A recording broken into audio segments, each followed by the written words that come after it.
All right, you guys, I am here with my friend and a person that I'm very acquainted with, that I've worked with, and as much as we've had experience with each other, it's finally time that we've been able to sit down with each other and talk to you guys here on the podcast. So I am with the founder of MiMMS Honda Day. His name is Dav or Dave, which we're going to talk about there. Yes, that's So right. go ahead and introduce yourself. There's many people who listen to the podcast who do know who you are and have at least heard of MiMMS Honda Day. But go ahead and introduce yourself for the people that don't know that. So I'm Dav. I'm the organizer of MiMMS Honda Day in the UK. Just a little background on it. It started up in 2009 as a car park meet in South MiMMS service station. So we kind of grew so big that we took over the main car park, the coach area and the lorry car park. So the management there basically said we couldn't continue it there, so we had to turn it into a show, and then that was in 2014. All right, so 2009 at a service station. Yeah. And then it turns into 2014. You can't do it here anymore. Yeah. You need to take it somewhere else, and at that point it could have just fizzled out. Yeah. And that's when you stepped in. Well, I was organising it from 2009. I see. Okay. So I was always organising it on my own. But then, because there was no other Honda event in the UK, I thought it was a great opportunity to progress it into a show. I see. Okay. So MiMMS, the name MiMMS, is the service station that it originated from. South MiMMS service station is what it was. So the event was actually called South MiMMS Honda Meet, and everyone just used to call it MiMMS for short. And instead of rebranding it and trying to start a whole new name which people didn't know, Yeah. I thought it would be a good idea to just call it MiMMS and brand it and have the logo as that. All right, so if you guys who are listening, who are from the States, if you know the history of the famous epic Eibach Honda meet, this sounds very similar, right? It's at a shop, or in this case, a service station. It's named for what it is because of where it started, and after a while, it gets so big that you have to leave where it started. I mean, that's very, very much how the Eibach meet started. So that's kind of cool. So, we're over here at the Eibach meet in the United States, and he was over here, 10 years ago, doing this gathering here in the UK. And it's pretty cool to be able to get to this point. So you have MiMMS Honda Day, which started at the service station, turned into an event in 2014. And what about from that point till now? We're in 2019. How many locations does MiMMS Honda Day now have? So initially when it was at the service station, there was 3 a year, spread out throughout the year. And I thought, let's just keep that tradition going. So my initial plan was always to have one at a drag strip for all the drag races, one at a track for the track people, and then an indoor car show, which is what I continued to do when I turned it into a show. Mm-hmm. So we have one at Santapod Raceway. It's like the main drag strip in Europe. People come from all over Europe to race their cars there for various events and series. Then the second one at the track was at Rockingham Speedway, which you attended a few. I think, how many did you attend? 2, 3. Yep. Which unfortunately closed down last year. So from next year, I'm going to have to find a new location for that, which we're going to be sorting out this month. And then we done various indoor ones. Actually, it was the first MiMMS was at Blue Water Shopping Centre, which was big shopping centre. And then they had inside the shopping centre, they had a 2-level indoor hall, which where the first ever MiMMS was held at. Okay. So now you have UK, which you've been doing for years, and then you turned it into paying attention to the European Honda community and wanting to give them a place. So you stepped out of the UK, and your first stop was where? So the first stop was in Belgium, That was at a racetrack as well. Funny enough, quite a few people hadn't heard of or had been to this racetrack, which I used. It was a good location, good circuit, quite a lot of space, big paddock area. Just the only date I had available for that was, I think, September, where the weather was just terrible. So people still came out and supported the event, which was, appreciated, and it was great. But the weather initially started out, it wasn't that good. So, but turned in, during the afternoon, sun came out, people started to turn up, and everyone who turned up enjoyed themselves, which is the main thing. All right, so that was what year was Belgium, the first one? So what we're in, so it's 3 years ago? 3 years ago. Yeah. All right, so you have the drag racing, you have the circuit track, and then you have an indoor show. Yeah. And then it turned into, let's provide some place in the European area, right, in Europe, to have a gathering. Yeah. Belgium. Yeah. And now third year of Belgium. And then you made another move, right? So MiMMS as a whole went from the UK to Belgium, and then this is why I'm out here, actually, you guys. This was the first time that he held the newest addition to the MiMMS series, and that would be also in Europe, but in Germany at the world-famous Nurburgring, which my car people are going to know that name, and the non-car guys, basically, you guys, anyone listening, the Nurburgring is essentially considered the pinnacle of racetracks, Porsche, BMW, Mercedes, and just a slew of other manufacturers and race teams galore. That is the testing grounds. That is the proving grounds for a vehicle. It is the marker for your performance. You have like Tsukuba Circuit in Japan. You have the Sydney, track where they do World Time Attack.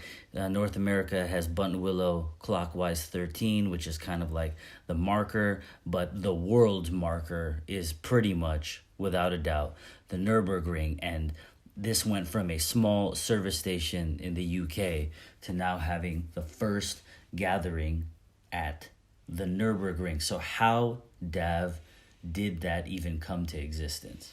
Well, when it was at the services, people used to come, drive from, Holland, Belgium, France, and Germany. I think some people used to come all the way from over there just to hang out in the service station. And this was just literally a service station where people just park up, go in, get food, and just hang out. So, the support was always there from the beginning. People kind of knew and actually loved it because, who would drive across various countries, cross over the pond just to come and park in a service station? Yes. So people used to do that from back then. And, when it turned into an event, the support continued. People used to travel over and, people knew about the event from back, 2009, 2010. So when I did decide to do it abroad, people came out and supported without thinking twice.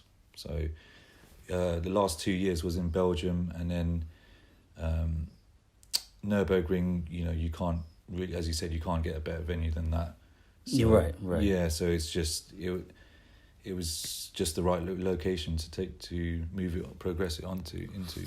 All right, so UK, Belgium, Germany. That's MiMMS, right? But you are MiMMS, but you also have another branch of that, right? So not just Hondas. MiMMS is MiMMS Honda Day, quote unquote, right? But under MiMMS, or I guess maybe under you, you have another show series, right? Yeah. And what is that one called? So that's Japanese Performance Show.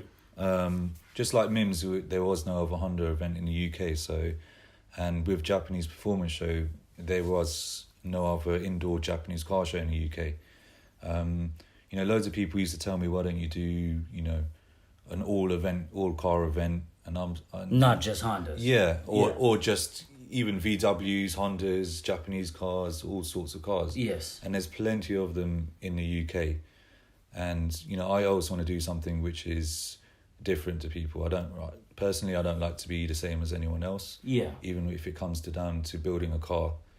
I like to have things people don't have. So with regards to the events, I wanted to do events which there, other people don't do. And there was no other indoor Japanese car show. So I thought about it carefully, and I thought that's a great idea to do. And it's taken off quite well. Okay, so what year was the first Jap performance show? So we're now, this year, it's going to be the 4th year. Okay. So it's only once a year, this event. So literally we're on the 4th edition. All right, and so Japanese performance show, anything Japanese. Yeah, anything Japanese. So just kind of like MiMMS, where you have maybe a chassis that isn't a Honda, but it's Honda powered. Yeah. Do you have that same kind of thing there at Japanese performance show? Do you have cars that aren't Japanese, but they use the Japanese power plant? Yeah, we've had, what we've had? We've had an E36 M3, but with a 2JZ engine. Yeah. Super engine. We've had Ford Escorts with S2000 engines. What else we've had? Toyotas with K20s in the back. All sorts of different cars, but as long as it's powered by a Japanese motor, even with MiMMS as well, we've had like Toyota Trenos with boosted K20s in there. So as long as the heart is a Honda or Japanese engine, then we're open for everything. All right, so you have MiMMS Honda Day, UK, multiple stops. You have Japanese performance show. I mean, we talked UK, Belgium, Germany, etc. Okay, so this is the evolution of the business side of things, of the event. But why? Okay, so why and how did you end up organizing a gathering for automotive enthusiasts in 2009? Like, how is it that you ended up even wanting to do that? So before 2009, I had a Honda tuning garage as well in the UK, and at that time it was just a tool to help promote the garage. So I started up the events. We used to have one before I even started South MiMMS Honda Meet at Blue Water Shopping Centre. It was just in the car park, and that basically stopped. So then I thought, well, there was none, so let me start one up myself, and hopefully it will help promote the garage as well, which it did. So I just started to arrange meets there. The first event probably had 15, 20 cars, then it grew to maybe 30, 40 cars, and it just grew and grew. People started to hear about it from abroad, people started to drive over, and it just progressed from there.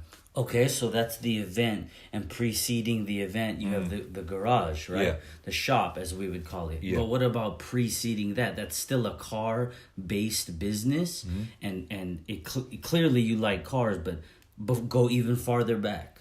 How did you end up wanting to have a tuning garage? Well, I purchased my car in 2005, the same one I'm doing now, but that's pretty much what hooked me onto Hondas. What was? Me purchasing a Honda. Okay. Literally before I was actually going to buy an Audi A3. I'm so glad I didn't. All right. But then I bought the Honda, loved it, and my friends always used to tell me, why don't you do something with cars? You love cars so much. Why don't you try doing something? And I always used to think, what can I do? And fortunately, my friend, he's a very, very good mechanic for cars in general, but Hondas mainly as well. Yeah. And he opened up a garage, and in its early days, I joined basically, and just became the admin kind of person. I used to do all the promotional work on forums and stuff, and we just started to blow up with the garage itself. And then after that, I was always constantly thinking of ways just to help promote the garage itself. Yeah. Which is why then I thought, let me just start having a meet. It was in conjunction with the garage as well. And then I used to do events there, and I used to do events at Ace Cafe. Yep. Which was free for everyone. All the events were free, so it was just to get everyone together and just showcase their cars. People meet new friends, see old friends. That's mainly what it was, and it was just to help promote the garage, and then it just took off. All right, so you talk about this car that you bought in 2005. Which car was it? So it's a Honda Civic Jordan. I don't know if you guys across the pond wouldn't know. Some might, some may, some might not. But it's a Civic Jordan limited edition run of 500. It was basically produced when Eddie Jordan was racing the Formula One cars. He had a Honda engine in the Formula One car, and he won. He won the championship, and then they'd made this car as a limited run of 500 with the Eddie Jordan signature on the side. It came in the Y56 yellow, and had like custom leather and black interior, and it had the Jordan logo on it as well. And that's basically what I bought in 2005.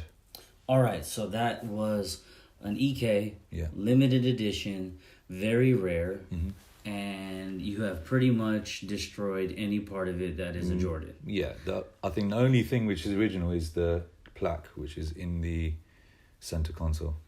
Okay, so from 2005 to 2019, you have had the car. You are now in full swing building it, right? Yeah. Okay, so what is that all about? Tell us about the build. So, just like your car, it's gone through various stages, different front cover features and all that kind of stuff. And to be honest, literally when I saw your build, it kind of inspired me to try and build something as close as I could. But obviously, I don't think it would ever be as good as yours. Oh, thank you. But I'm going to try my hardest. So this is pretty much the third stage I'm going through with it, and it's literally tearing it down as you've done with yours. Tear it down, every single nut and bolt, re-zinked. Yeah. Entire car re-sprayed inside out. Cage, smooth interior, smooth engine bay, and some other stuff which I'm only gonna actually reveal once the car's out. But okay. It's basically a full rebuild. All right, so let me have you expand on something. So you said when you saw my car, that inspired you, but which version of my car? When? What year are we talking here? So for this version, which I'm going to be doing now, it was your latest version, which is when it was grey. Oh, okay. I mean, I've been obviously following you since 2008 when it was the wine colour. The red wine color. Yeah. So I've been obviously I follow a lot of people in the States, and yeah, you know what? So let's touch on that, you guys. So many of you listeners are in the United States or on that side of the globe, but there's also some of you that aren't. But let's touch on that. So when you said you've been following me, for example, it isn't just me though, right? It was the entire American scene, or was it just me? It's been everyone really. Okay, I follow it, whether it's car shows, drag racing, track as well, track cars from the States. Yes. So in what ways or how did you follow the States car scene? Honda Tech, all the old school forums and stuff like that. I was on there, and I used to obviously get inspiration from those kind of forums and stuff. Whether it be engine bay, smoothing and tucking, to track cars, to drag cars. So I have been following it from a distance for a very long time, probably since I bought my car 2005. Okay, so Honda Tech during the forum days. Any other forums? That was the main one I was on, and then I was on pretty much every single one in the UK. Obviously, when I did have the garage, I was traders on these forums as well. Yeah. So, for the Americans, trader is not like you've betrayed your country. You're not a traitor. It's a trader, like you are a vendor. Yeah. You are trading, like trading items. That's the UK term that we didn't get in the US. Because if you walked up to somebody and said, "Hey, I want to be a trader at your event," they'd be like, "Wait, you want to be a spy?" Or I don't understand. Okay, so we have forums. We have Honda Tech, which was obviously the one at its pinnacle. But when forums started becoming maybe not outdated, but when they slowly started becoming less of a major source of information or a place that people congregated, what was supplementing that? Where else were you looking or watching and reading? Well, as the forums kind of went down, the YouTube videos started to go up. Yeah, okay. So I moved on to YouTube videos, and I used to follow all sorts of people who used to make videos of events and car features and all that kind of stuff. Yeah. I remember seeing sort of Auto Life. I used to watch quite often. Nice Ones I used to watch. Yeah. And all these other kind of, Yo, you said Auto Life. Yeah. That is OG, man. Yeah. Hey, shout out to my boy Brandon. I used to talk to Brandon online all the time. Yeah, Brandon's the homie. You guys, Auto Life TV was ahead of its time. Like, so far ahead that people didn't even think it was logical or useful. But here we are. Everyone's doing video coverage of meets and events. Everyone does it. And my boy Brandon was on it back in the day. It's funny that you bring that up, man. Yeah. You're all the way across the world, but the internet makes things. You sitting at your computer in the United Kingdom and another kid who maybe lived in the same city as where that event just happened but couldn't go. Yeah. He watches the same coverage, and it makes this cool kind of like level playing field as far as inspiration. So we're talking 2005, that's when you bought your first Honda, which is I had bought one not about 5 years earlier. Yeah. My EG. Yeah. Which was in Honda tuning in 05, and that's when you got your EK. And to think that we're going back 10, 15 years to now be able to sit with each other, not just as any type of business relationship, but we've developed a friendship. Yeah. So, guys, like I talked about when I first started this particular podcast, I mentioned how I work with him and he's a friend and an associate. And I've actually come out here to support and be a part of the MiMMS Honda Day event series for 3 years now. Is it 3? Yeah, it's 3. This is year 3. I've gone to a couple different ones in the UK and Belgium, and I'm out here. We are sitting in London right now after coming back from Belgium, and before that, Germany. Well, technically, we went London through the Eurotunnel to France, drove into Belgium, spent a day and a half there, then drove to Germany, spent the weekend in Germany, did the event at the Nurburgring, then turned around, went back to Belgium, spent some time there, drove back through France to the Eurotunnel, and now we're back in London. We actually passed through Holland as well. I didn't even know that we did that. Yeah, it was only for a little while, but we've done France, Belgium, Holland, Germany, and then back. Okay, that's how much... And you know what's crazy, guys, is that's only like 1,000 miles, not even maybe, and it's 4 countries. Yeah. In the United States... Man, you drive 1,000 miles and you could still be in the same state, maybe not literally, but you guys know what I'm talking about. So it's kind of crazy, right? So we just did that. We're sitting in London right now having this conversation. And, some of this stuff I'm going to maybe know bits and pieces. But hearing the history of the events and who and how he followed the United States scene, it's actually pretty crazy because... when a gentleman from across the globe approaches you and says, I know who you are, I followed your builds, and they're inspiring my current build, etc. Do you know of this, or would you like to come over and be a part of it? That's just one of those things that you kind of stare at the message for a little bit, to be very honest with you, and you're just like, yeah, so let me go ahead and answer this right now. Like, I don't need to be on Instagram real quick. I don't need to be on anything. Let me read through this, understand kind of exactly what is being looked for or needed. And it's been an amazing experience to be able to not just come over here to be a part of the event, host them, judge, and be able to mingle with British, Welsh, Dutch, German, French, Romanian, Honda enthusiasts, but to do it with a person who looked up to me, but now we're friends.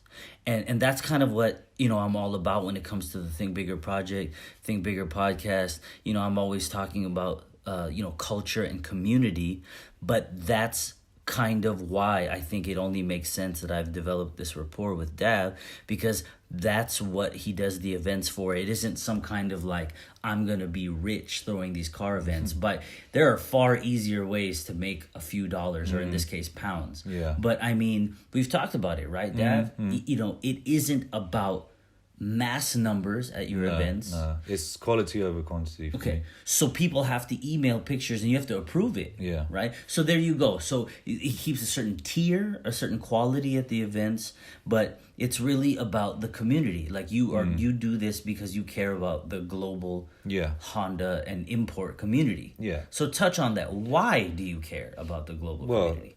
I'm a big enthusiast for Hondas in the first place. So, you know, going to events and meeting people, that's kind of been second nature to me. Yes. So for the events, obviously, I want to bring people together. Obviously, Hondas is the main reason why we're all coming together. But it's great to see, you know, people who come, you know, from all over the world come together. You know, they meet their friends. You know, if you lived halfway across the world like you do, I only get to see you when I do. You know? Right. So for the events, it's the same thing. People, you know, don't get to see their friends who live far away. They all drive down, they hang out, they have a good time. You know, they check out their builds, you know, the progression of the builds. That's basically what it's for, you know. So I think it's a good thing, you know, just bringing people together. So that's why I do it. That's the main reason why I do it. And obviously I'm a big lover of Honda cars, so it's a bonus. Okay, perfect. So, yes, obviously your personal build, MiMMS Honda Day, but you clearly appreciate other types of cars, maybe specifically Japanese cars. Yeah. But you know, let's kind of go back to Japanese performance show. So for my people in the United States, we get, you know, some good cars, but we're obviously looking for JDM. Some guys are looking for UKDM, let's say ITR parts and everything like that. But I mean, we all know that different parts of the world get the cars that we all wish we could get. And then I find out about an event called Japanese Performance Show, where they have so many of the types of cars that many people on the other side of the planet only watch or read about. And he has so many that come to the show that he has to turn them away. So Dav, kind of touch on that, man. Touch on the types of cars you're getting and how many of them you're getting. So yeah, just the crazy big power jack cars, you know, Skyline R34s, 33s, 32s, 35s, even the old school Hakusuka. Yeah. All those. Then you get all the Supras, S-body Nissans, RX-7s, all the Hondas as well, obviously, because they know I'm organising this Jap performance show as well. So they all come out and support. So when you say S chassis, Silvia's like what? S-body, so like S13s, S14s, S50s. Yes. PS13s, all. Yeah, these are real Silvias. Yeah. Yeah, these are not converted. No. Like what we're doing in the US. I mean, there's some real ones that you're brought over. Some people convert the parts over. These are 100% Oh yeah. Japanese Silvias. Yeah. And Skylines. Yes. And so on and so forth, right? Yeah. So let's say, for example, how many 32, 33, 34, 35s would you get that try to register? Damn. The ones I do accept is probably about at least 15. Okay, and then how many in total? If you accepted every R32, Yeah. 33, 34, and 35 that wanted to be a part of the show. Probably like 40, 50. Okay, and what about every S13, 14, and 15? Those lot are crazy, man. I'll get so many entries. Like how many? That's probably like 80, 90. Of just S13, S14, S15? Yeah. 80 or 90? Yeah. Yeah, so many.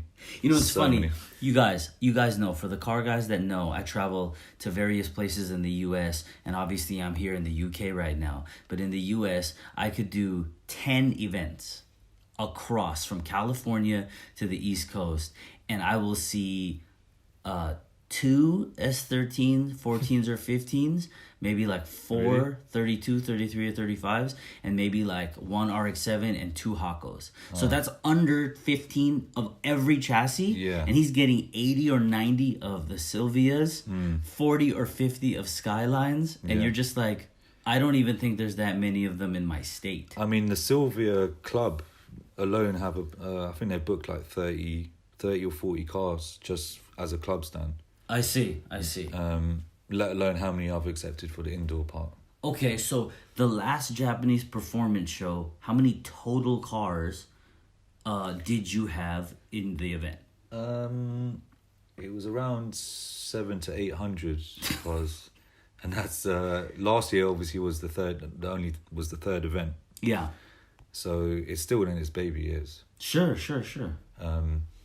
But yeah, I'm hoping to obviously 700 to 800 cars. Yeah. Registered cars. Yeah. Of every type of Japanese car on the planet. Yeah. There was about 400 in the club stand area. There's about 100 in the main indoor show and shine area. Yeah. Then the outdoor club stands, there was probably about another 200 there. And then that's not including, obviously, a general Jap car park and a non-Honda car park, non-Jap car park as well. Sure. So, yeah, there was quite a few. All right, so clearly, like you said, it's in its baby years. MiMMS has had a lot of years to grow, but this is fresh. I mean, 3-4 years is very, very early. Yeah. So you're already at 700 or 800 cars. So there's clearly a very huge potential. And although timing hasn't worked itself out, I will be able to come in and support that one as well. But you know what, you guys, I appreciate that, Dav. But what I wanted to touch on real quick here is, for the non-car people, they're like, okay, we get it, and that's actually really cool. But what I want to touch on, which many of you guys who follow the Think Bigger project and this branch of it, the Think Bigger podcast, understand and expect now, is the concept of the thinking and thought process, and how you think is what I'm always talking about, is how you will succeed and grow as a person and in your ventures. So there is one part of that always needs to be addressed every time. It cannot be repetitive, it cannot be redundant, and that is the work ethic. Okay, the hard work it takes to make something like this happen. So let's talk about, for example, the event that we are out here for, and that was MiMMS in Germany at the Nurburgring. Let's talk about what it took to make that happen. And I'm not even talking about logistically in months or years prior. Okay. I'm talking about just this weekend. Right. So give these people a rundown of what it's like, so you guys can hear. Any person in here, car or non-car enthusiast, is going to be able to appreciate what it takes, dedication, and just like sheer willpower when your body doesn't want to do it or your mind doesn't want to do it. So can touch on that. Let's just maybe start from driving into Germany. Well, before that, I mean, for both events, I do literally the entire thing on my own. Okay. Up until the day where I get people just to help park cars or direct them.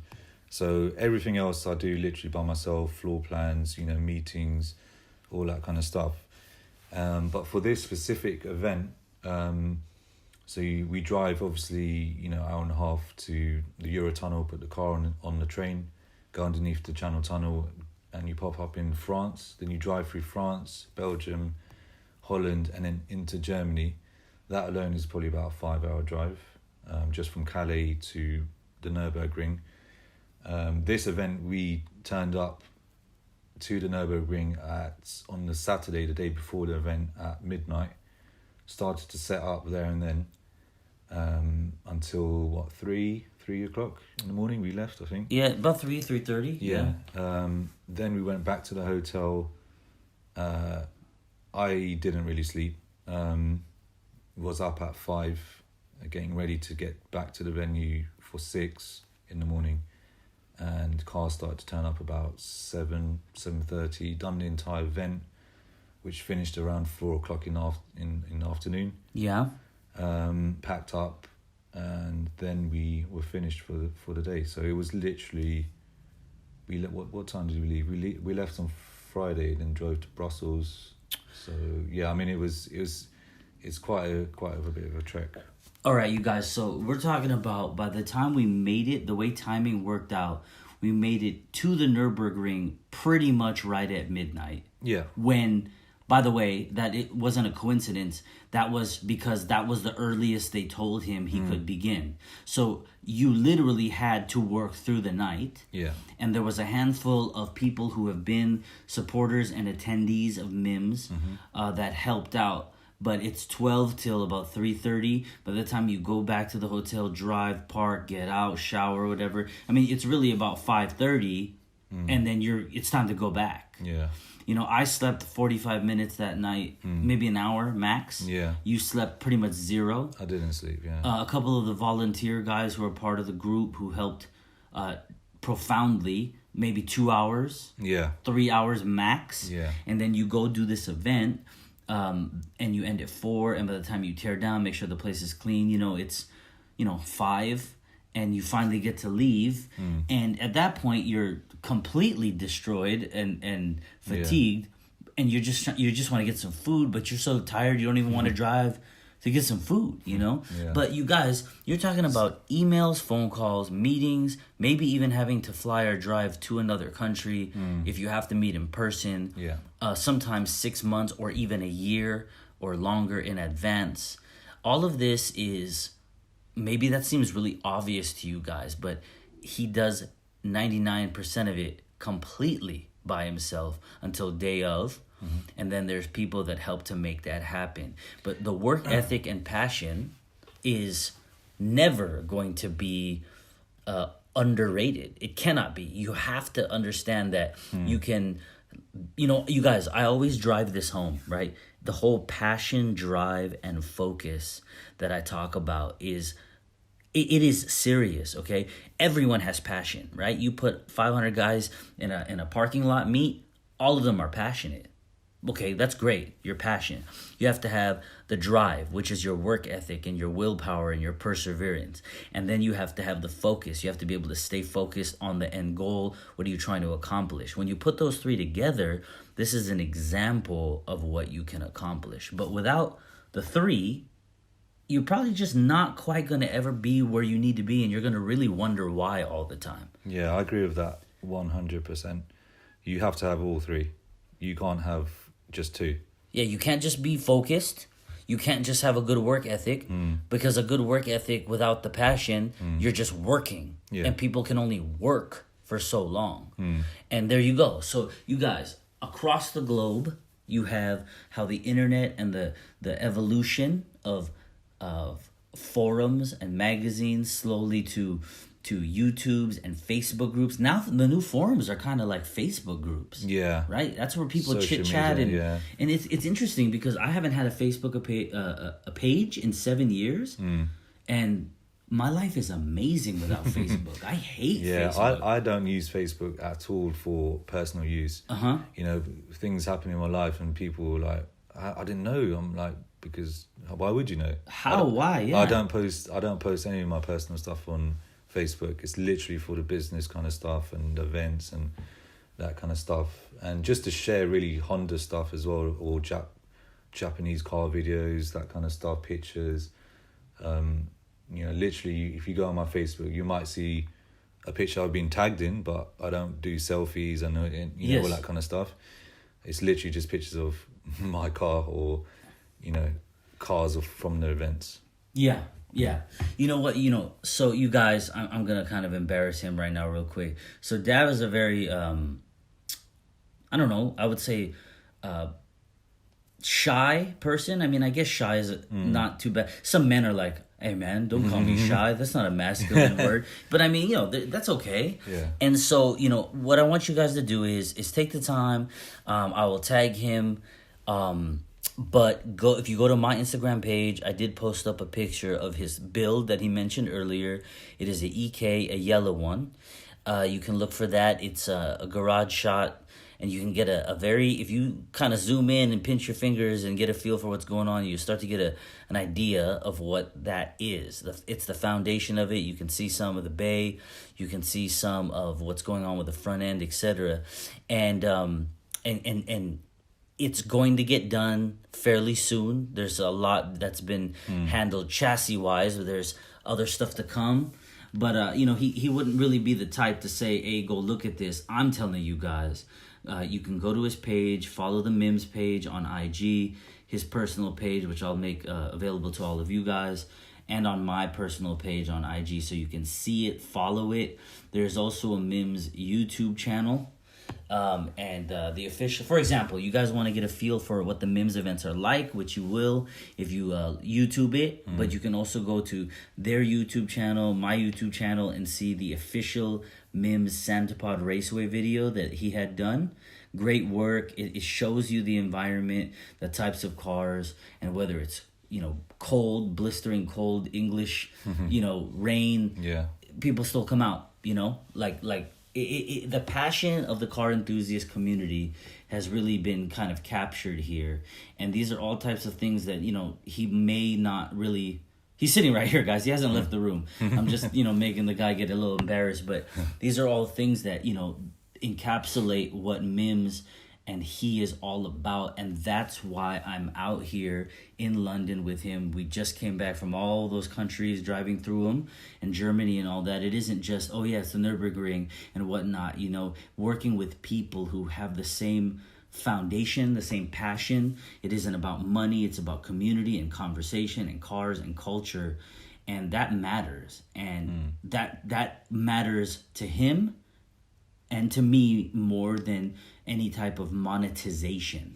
Yeah, and I hope that is, shown through the events I do as well, because you get lots of events out here which, the people who just want to organise it just for the money, and they don't really care about the enthusiasts turning up. They don't care about the experience the enthusiast has. They just want as many cars as they can and just put them in one place.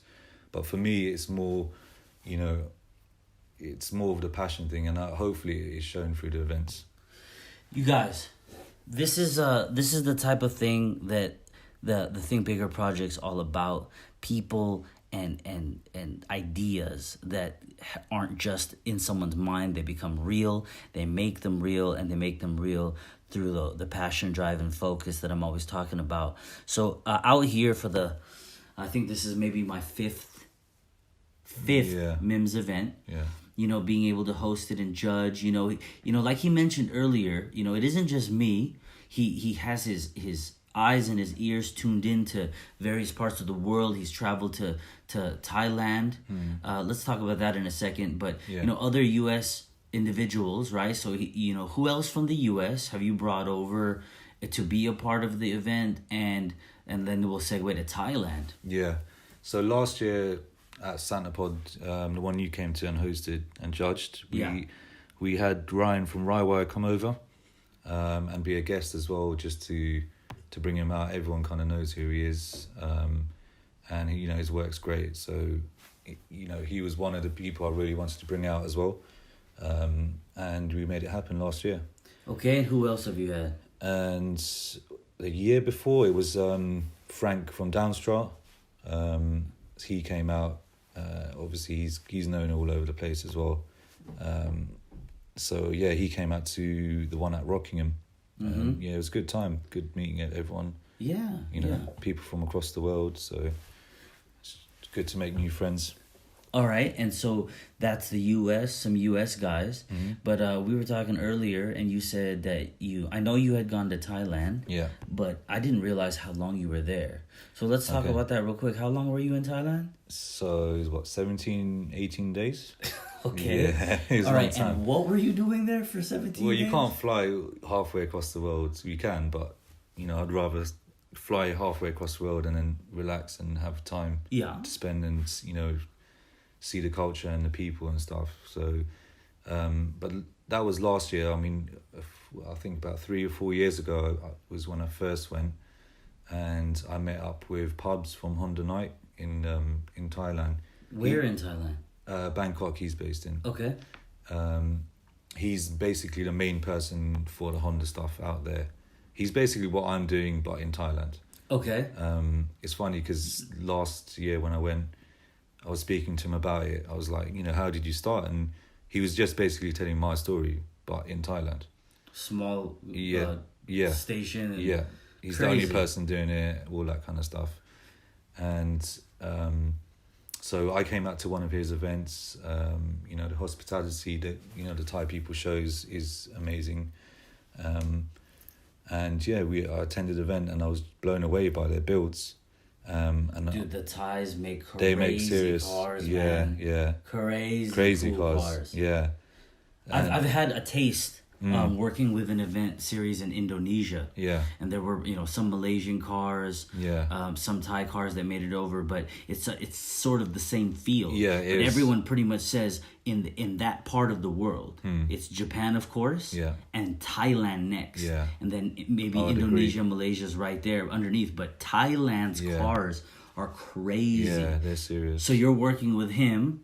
Yeah. To you guys, we're talking about U.S., U.K., and Thailand. Yeah. Working together. And it's amazing. It's crazy, and because of what? Just because of Hondas. The love of Hondas. Yeah, and the passion and drive and focus. There it is. Hey, look at that, guys. I'm not sure if that was shameless or shameful, that plug right there. But you know what? This is a big deal. I've been with him out here in London multiple times, but I finally, got this to be situated and for us to sit together and have this conversation. Not just so you guys could get a little bit of a history lesson on this particular build, his build and what led up to it, and then the MiMMS company, or if you would call it that, and leading up to it, but as the person, and you guys can understand that there are a million shows out there, there are a million meets, there are a million companies that produce parts and garages, but why they do what they do and what their premise is matters. Yeah, and you guys need to support the people and the shops and the companies of anything. I don't care if it's fashion, hip-hop, skateboarding, cars. It doesn't matter what it is. But you need to actually think about why you do what you do. Why do you wear what you wear? Why do you buy from who you buy from? And if you don't know why, stop for a second and think about it. And if you don't know, then go find out. Read about it, learn about it, and get a feel for the people that are behind a movement or a brand or an event series, whatever it is, and make an informed decision. Because there are people like Dav, like myself, and like a few others who everything they do is for the betterment of the culture, to provide longevity, to put people together. And there's other people who do it to make money. There's a very, very obvious and profound difference, and it very much should matter to you guys which one it is. Yeah. These are the types of things that not a lot of people want to say out loud, but I don't have a problem doing that. And, I don't know. I mean, do you feel like commenting on that, Dav? Yeah, I mean, like I said before, people who do it for the money, in the long run, it will become transparent, and people will see that it's more than the money. It's not really a passion kind of thing. They're just doing it because they want to make money, or they don't really care about the enthusiasts, as I said before. I mean, that's the case here in the UK.